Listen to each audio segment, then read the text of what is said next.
If you are in the market to buy a new Polaroid camera, then this might be the video for you.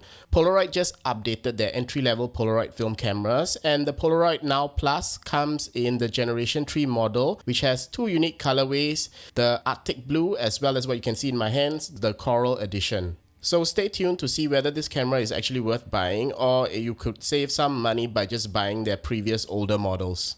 The Gen 3 update has a few new features as well as some upgrades from their past models. Like the Generation 1 predecessor, it has the Polaroid app integration that you can access via Bluetooth, and it still has the 2-lens autofocus system. Like the Gen 2 predecessor, it comes with a USB-C port, and that enables you to charge conveniently and faster. Unlike previous generations, this new model has an upgraded ranging sensor and light meter for sharper as well as better exposed images. The light meter is also now positioned closer to the lens, so it's easier to use filters. It comes with a tripod mount finally built in so that you can do those long exposures on your tripod, and it is a bit more environmentally friendly. It is made up of 40% recycled materials for, I guess, sustainability. If you found any of this information useful, please like our video and subscribe to our channel, as it helps the channel grow so that we can provide more photography related content. Unboxing the package reveals the beautiful camera itself. At the side you'll find an instruction manual, and at the base of the package you'll notice a wrist strap that you can attach to your camera. Using this camera is incredibly easy. It's just like its predecessors, and if you forget how to use it, you can just refer to the handy manual inside the package itself. First, charge the camera using a USB-C cable, then insert the right type of film. This camera accepts 600 film and I-type film. To use the camera itself, all you have to do is half press to focus and then fully press to take an image. The image normally auto ejects under a frog tongue, which you can just gently push aside before retrieving your Polaroid image. Similar to the previous cameras, this camera also has the ability to toggle the flash on and off. You have a self-timer mode.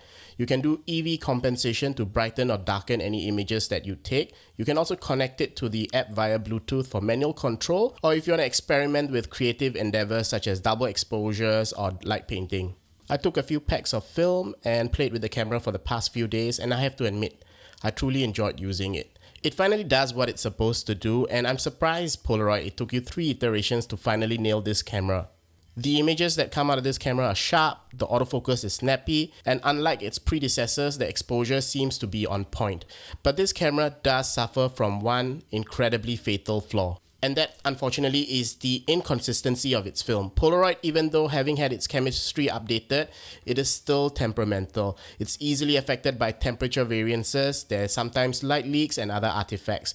As an avid instant film shooter, I also do wonder if you're using the camera purely in manual mode, whether this camera is any different from the Generation 2 in terms of image quality.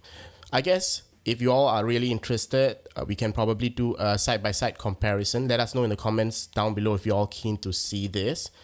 Other thing I didn't really like about this camera was the fact that the creative filters are actually sold separately. Had it been included, I think that would have been much better. Its competitors like Lomography are actually including like all these creative accessories together with the camera, and I think that should be the way this is done.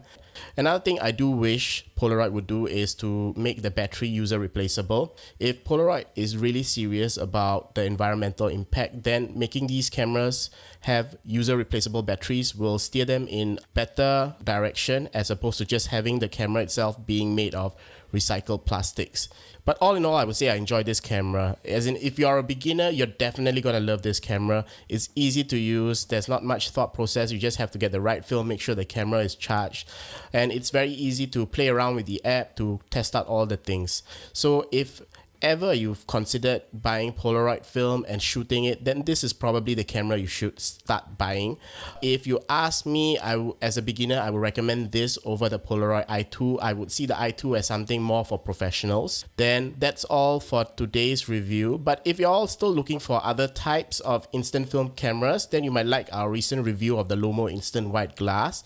And that's all for me. I think this is a fantastic camera, worth a buy in my books. But of course, if you have an existing Gen 2, I'm really not sure whether it's worth an upgrade. So it's Prash signing off. And before you all click on your next video to watch, remember to drop a comment, smash the like button, and subscribe to our channel.